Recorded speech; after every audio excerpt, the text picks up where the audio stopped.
most particularly Chinese Han state-making projects. They have in the hills acquired and shifted their ethnic identities. Far from being remnants left behind by civilizing societies, they are, as it were, barbarians by choice, people who have deliberately put distance between themselves and lowland state centers. It is in this context that their forms of agriculture, their social structures, and much of their culture, including perhaps even their illiteracy, can be understood as political choices. So Jim Scott decided that instead of seeing people who live in the hills, the hill tribe people, as people who are somehow backward, that they don't see the benefits of civilization, they refuse to join in with the states in the Chinese Empire, in Burma, in Cambodia, in Thailand, in Laos, in India, they have deliberately chosen not to do this. They have retreated to the hills because they don't want to be part of what the lowland ethnic minority have chosen to do in terms of civilization, governance, and state structures. And in so doing, they have maintained, and in some cases created, their own ethnic identity. So we shouldn't be looking at them as fourth world people who need our help. These are people who have always had agency.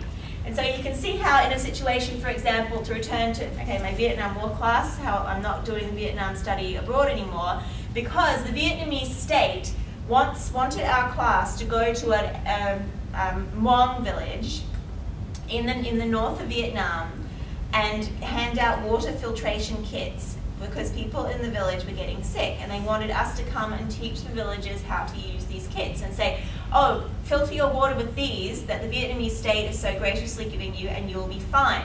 I'm not going to do the study abroad anymore because I know that there is a gold mine upriver that is run by the Vietnamese state, and they are blasting, well, they're extracting the gold with mercury.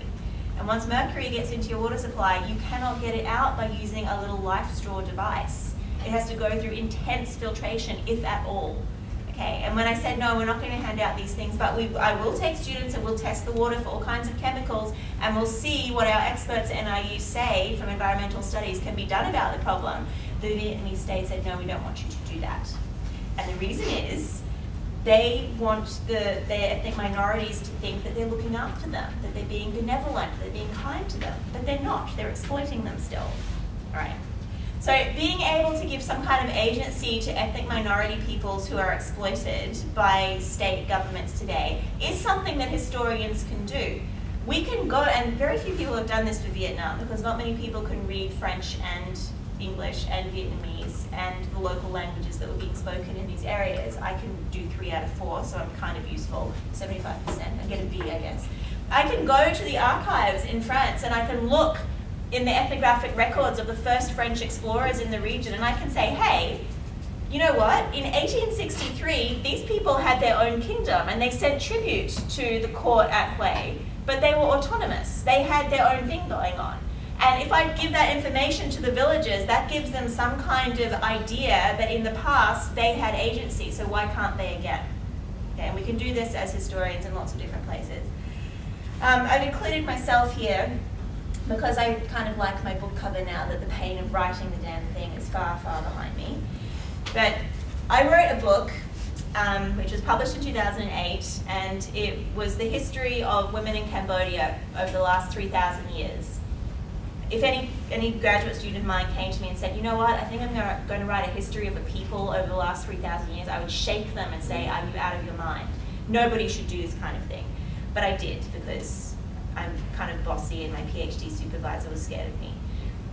But I did it because I'd grown up in Cambodia, and I had heard, you know, for most of my adolescence and into my 20s, that at some far distant time in Cambodia, women had agency, they were rulers, they were fantastic, but then something happened and now they weren't like that anymore.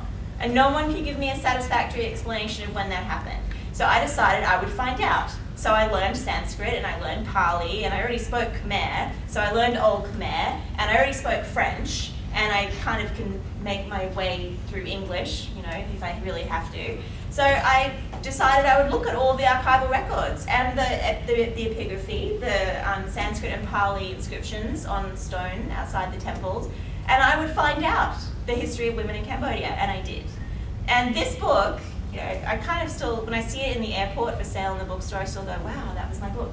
But all of the women's organizations in Cambodia now have this book. They can go, look, Mr. Politician who doesn't want to have a quota for female representation in the next election. We had agency, and you took it away from us because you reinterpreted the French idea of gender roles in the 19th century and applied them to Cambodia in the 20th century, and you haven't changed it ever since. But we have these examples of queens that ruled in Cambodia and this and this and this.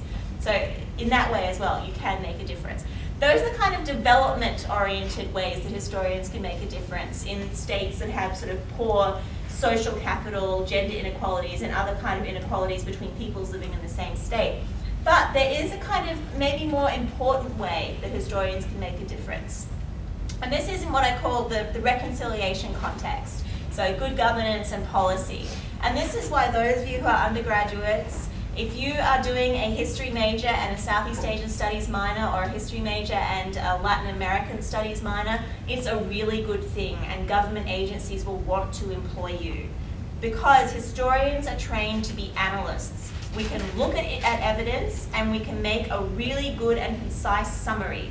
Because the people who are making decisions in state capitals and in the capital of the country don't have time to wade through archival material. They need someone who can go, oh, right, well, this document said this, and this radio transmission said that, and this telegram said that, so the answer is this, and provide it very, very succinctly. So we're really good at analysis.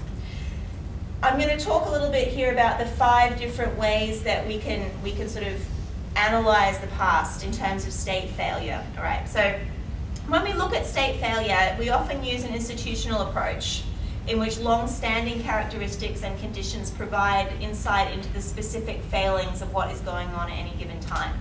But these institutions are not very easily changed, so it's necessary to analyze failing states to identify those institutions that contribute most significantly toward promoting or undermining state stability.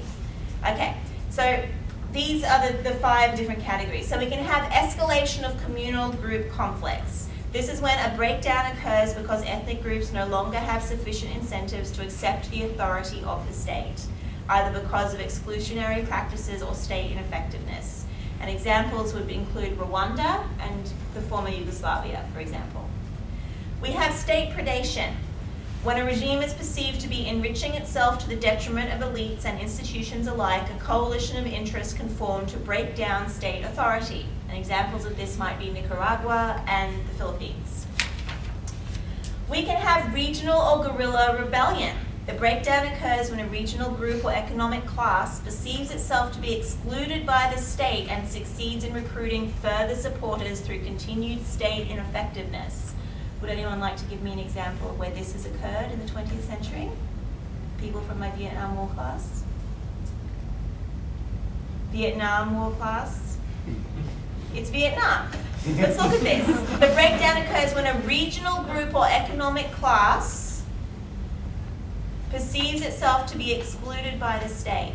So that group of Vietnamese intellectual nationalists who saw itself to be excluded by the state, so the Viet Minh, the intellectuals, the Viet Minh, succeeded in recruiting further supporters through continued state ineffectiveness. The continued state ineffectiveness would be Diem's regime, right? They continued to replicate the mistakes that the French had made and made themselves look ineffective, not only to outsiders, but to the people actually in South Vietnam itself.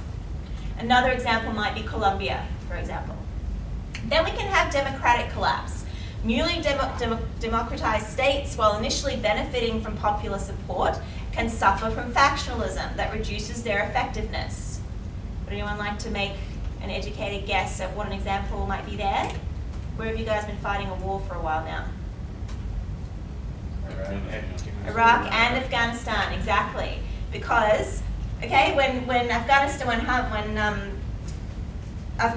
first had democratic elections, everything was fantastic, and democracy would prevail and everyone would have education, and then 5 years later we've got 15-year-olds being shot in the head because they're female and they want to go to school. So Afghanistan is fragmenting back into factions like it had been initially. I'm going to show a clip from Rambo 3 later, so we'll talk more about Afghanistan. But other places are Iraq. When Iraq was first liberated and Saddam Hussein was killed, everyone's like, oh, fantastic, now it's going to be great in Iraq. It's not great in Iraq. Factions all over the place. Nobody, okay, it's actually worse. My mother, when she was in Iraq, when I was writing my PhD, she could travel anywhere in the city, in Baghdad, in Kirkuk, and Mosul. She just got offered a job that would be based in Baghdad. But now, doing the same job, she's not allowed to go outside of this compound. She has to live in this compound. They're going to bring food in from Jordan every week.